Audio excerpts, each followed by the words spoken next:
So, Cat, you're down here in London, having done your show last night, which I saw, which was wonderful. Your act, it's often classified as cabaret, and I think that's maybe a little bit misleading. It's storytelling and songs, and it's... How do you find pitching that to venues?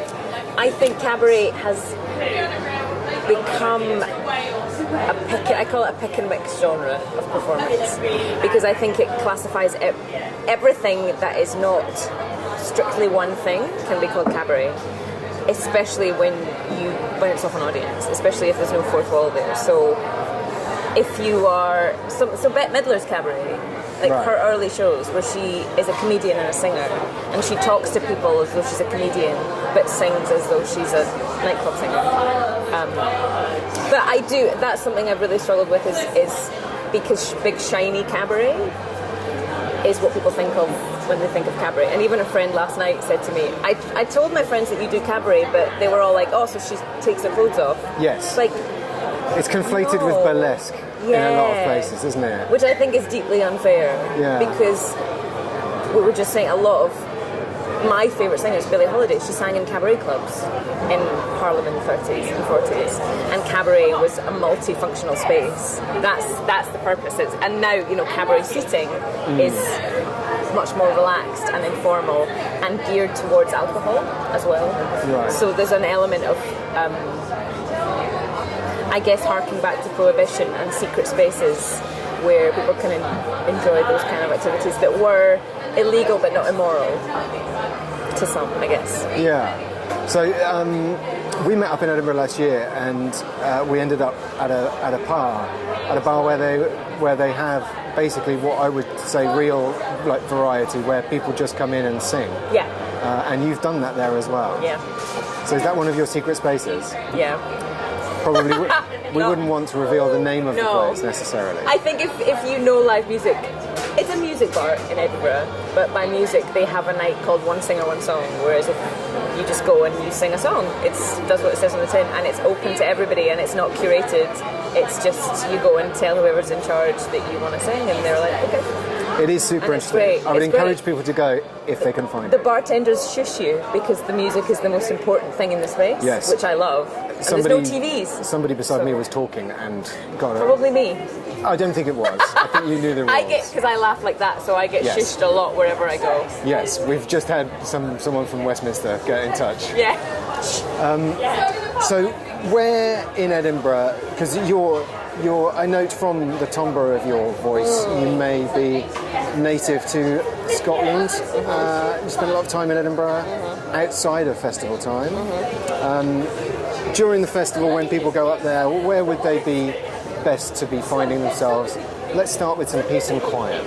Oh, peace and quiet. Well, I have to say, I've never made it, but Portobello Beach is a bus journey away from the city centre of Edinburgh, and buses are like 160, and it's just a beautiful beach, and it's not within the festival at all. It's just a lovely place to go. Within the city, there are a couple of really great public libraries. I want to reveal my secret place, but I don't want to. This is the thing, isn't it? Because we're encouraging people to actually give tips on where to go, but at the same time, it might ruin that experience for you forever. I think it's quite a niche secret space, so I can talk about it. It's the Greyfriars Graveyard, which does actually have a lot of tourists, because everyone's looking for the Tom Riddle gravestone that apparently J.K. Rowling based the character on. And is it there? I've not found it. I know people who have, but it's also just an amazing sort of potted history of Edinburgh. But there's a little tree stump that I really enjoy that I go on and cry. Okay. Yeah, it's my little cry place. Everybody needs a little cry place. Mm-hmm. It's my sort of Mary Shelley type moment where I go and I think about mortality. That's a rather grand thing. Yeah. I tend to go to the meadows so that if there is crying, then it can be blamed on hay fever. That's really good. Or you could more of an audience at the meadows. Yeah, but you can always pretend you're jogging, so you can kind of go past a lot of people in a very short space of time. That's true. There's a great bandstand there as well that I think is underused. In the meadows? Yeah, there's a little cafe at the far side and a bandstand. Oh, right. I don't know if it's programmed. So what's brilliant is, because of technology, like when I'm now editing this interview, what we can do is we can go on Google Maps, we'll find that, and we'll probably be putting it on the screen at this point. Friends of mine, the Tenement Jazz Band, they did a set there a week ago. So I think they do events. Yeah. Almost certainly during the Fringe, I would have thought. They must do. Yeah. Where's good to eat? We always have this problem. And let's be specific, because we've had a lot of recommendations for the City Cafe and for stuff that you can eat in moderation. Is there healthy places where you can get nice things?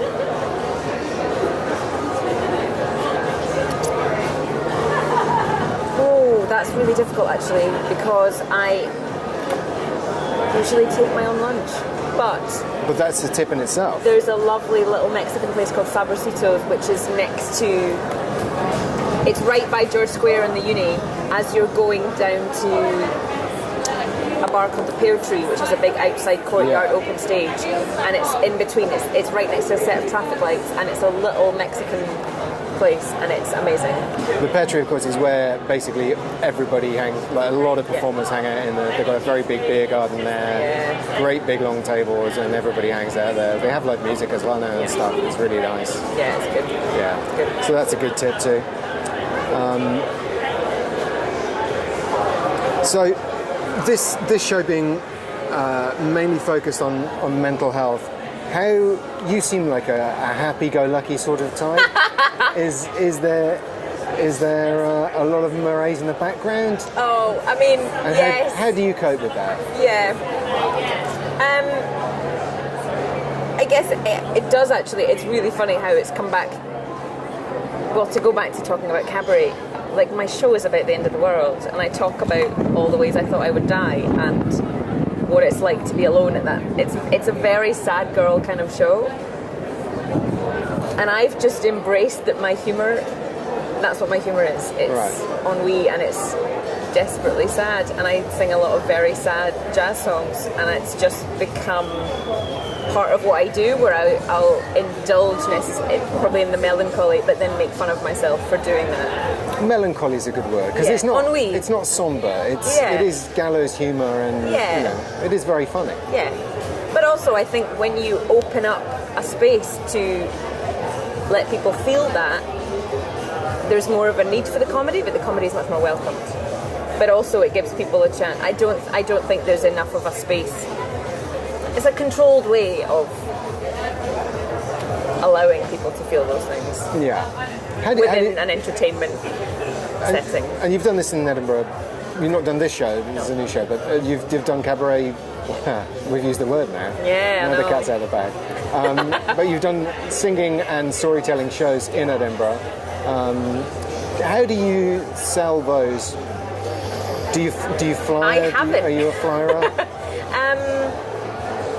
I personally hate flyering, and I hate it for lots of reasons. One is that I'm not extroverted at all. I find it very difficult to stand on the street and essentially enthusiastically harass people. I find it a bit much. And tell them how good you are. It goes really against everything that comes naturally to me. Yeah. I think a lot of performers are like that. Yeah. I think a lot of them would rather hire flyers just because they don't want to have to blow their own trumpet. But also, if you're doing, it's a really long run, and if you're doing a show every single day, if you were to stand on the mile and flyer, you'd be hoarse by day 4. Like, it's not good for you to be doing that, and also be dealing with the constant rejection that comes with that, and then going and being peppy for your show, which is the main thing. So I think last year I was really lucky in that I got a lot of spots in different variety shows and different things where I could promote and flyer at the end of the show, but it was an ad essentially for what I do. So that was something that I'm glad I spent the time researching before and when I was there as well, which I think is especially if you do something that's music related, or you can take elements of the comedy and insert it into a variety setting. So it suits cabaret music, and there are a lot of opportunities. What do you think your best experience in Edinburgh has been?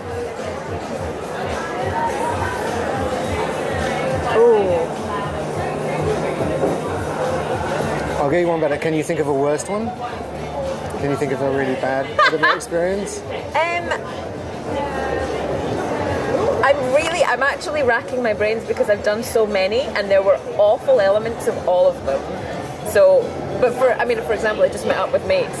When I just graduated uni, I was reviewing, and I was sharing a flat with a company, with two companies actually, and at peak capacity there were 25 people living in a 3-bed flat in Edinburgh, and it was hell, but also it was absolutely hilarious. So no privacy was a big, not so great thing. Also last year I really, really struggled with tickets. I just really struggled with sales, and it was very demoralising to be having a whole day of flyering and then doing a show at 10 p.m. that 5 people came to. Like, it was very hard going.